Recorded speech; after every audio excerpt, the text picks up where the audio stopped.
All right, today we're going to dive into a timeless Buddhist parable that's, well, it's as profound as it is a little bit weird.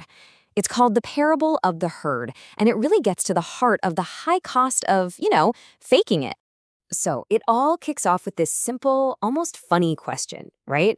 What on earth can a donkey pretending to be a cow teach us about living an authentic life? And, the answer is actually quite a lot. This ancient story uses this simple little fable to unpack a really deep human truth. Okay, so to kick things off, let's just set the scene. This story doesn't start with people, not at all. It starts with a nice, peaceful herd of cattle and, well, one very confused donkey who really, really wants to join them. And right here, you can see the core conflict laid out perfectly. On one side, you've got the cattle. The source material says they're gentle, they're good-natured, just living in harmony, eating soft grass, drinking cool water, the good life. And then you have our donkey. He sees how good they have it, and he wants in, but instead of actually trying to adapt, he just causes total chaos. He's kicking up dirt, annoying everyone, and even trying, and failing, to mimic their sounds. And this, right here, is the absolute heart of his delusion. Instead of, actually behaving like a cow, he just shouts, "I am also a cow, I am also a cow." He genuinely believes that just by saying it over and over, he can make it true. It's the classic all talk, no action problem. And how does that work out for him? Well, the result is swift and pretty brutal. The herd sees him for exactly what he is, an imposter. They don't put up with the disruption. They gore the donkey and cast him out. And this is the really crucial point. Authenticity isn't just a matter of opinion. The herd knows a real cow when they see one. So you might be thinking, okay, that's just a weird little story about farm animals. But is that all it is?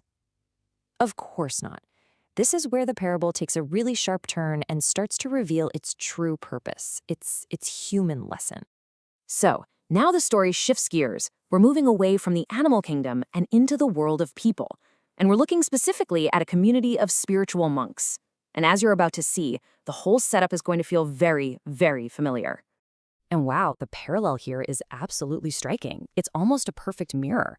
Just like we had the gentle cattle, now we have the virtuous monks. And they're defined by their actions, right? Diligent practice, pure conduct, perfect decorum. And then we have the imposter monk. He's literally the donkey in human form. He's lazy, his conduct is impure, he holds these false views, just a total mismatch for the community he's trying to get in. So why is he even there? What's his motivation? Well, it's definitely not for spiritual growth. The source is crystal clear on this. He just wants the perks. He's after the provisions, the medicine, and of course the respect that comes with being a monk. But he has absolutely no interest in putting in the genuine effort that it takes. And what's his strategy? Well, just like the donkey, it's all based on empty words. He just walks among the real, true practitioners and declares, "I am a monk, I am a monk." It is the exact same cry, just in a completely different context. He's just hoping, praying, that the label alone will be enough to fool everybody. But just like the cattle, the virtuous monks are not fooled. Not for a second. They see right through the pretense. They see him for what he is, an imposter who's defined by his lazy and false actions, not by his words. And so what do? They expel him from their community. The consequence is absolutely identical. Okay, so we've got two stories here, right? A donkey and a monk. And they both end in the exact same way. This is what leads us to the ultimate lesson, the real heart of what the Buddha was teaching with this parable. And this is it. This is the core takeaway of the whole thing. Authenticity is not what you claim to be, but what you genuinely practice. It's not a label you can just decide to adopt. It's not about shouting, "I am a cow" or "I am a monk." It is the sum of your actions, your conduct, your genuine practice. At the end of the day, your true nature is revealed by what you do, not by what you say you are. The Buddha then boils all of this down into 3 clear, actionable steps for us. First, you have to reject false and evil practices. Get them out of your life. Second, you have to embrace and uphold good and pure practices. Make them your foundation.